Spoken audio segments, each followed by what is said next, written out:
முன்னெல்லாம் சட்டசபையில் யார் பேசுனா நமக்கு என்ன, யார் அடிச்சுக்கிட்டா நமக்கு என்னன்னு இருந்த கூட்டம்லாம் இப்போ சட்டசபையில் என்ன நடக்குது ரொம்ப உன்னிப்பாக கவனிக்கிறாங்க.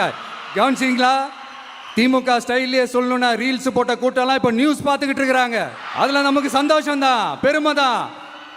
நம்மளுடைய யங்ஸ்டர்ஸ், நம்ம பெண்கள் எல்லாம் அந்த அரசியல் என்னன்னு தெரிஞ்சுக்கணும், அந்த அரசியல் என்னன்னு புரிஞ்சுக்கணும்னு அப்படி ஒரு விழிப்புணர்வு ஏற்பட்டிருக்கு. அதில் எங்களுக்கு சந்தோஷம்தான். இதெல்லாம் யாரால நடந்திருக்கின்றது நான் சொல்லிதான் உங்களுக்கு தெரியணும்னு அவசியம் இல்லை, அது உங்களுக்கே நல்லா தெரியும். இப்படிப்பட்ட நம்ம தெய்வங்களை, இப்படிப்பட்ட நம்ம மக்களை தற்குறின்றது இன்னமும் சொல்லிக்கிட்டு இருக்கிறாங்க. நான் காஞ்சிபுரத்தில் சொன்னதை தான் இங்க நான் திரும்பவும் ரிப்பீட் பண்றேன். நீங்க தற்குறின்னு சொன்னீங்களே, அவங்க தான் உங்களோட அரசியல் வாழ்க்கையே ஒரு கேள்விக்குறி ஆக்கி இருக்கிறாங்க.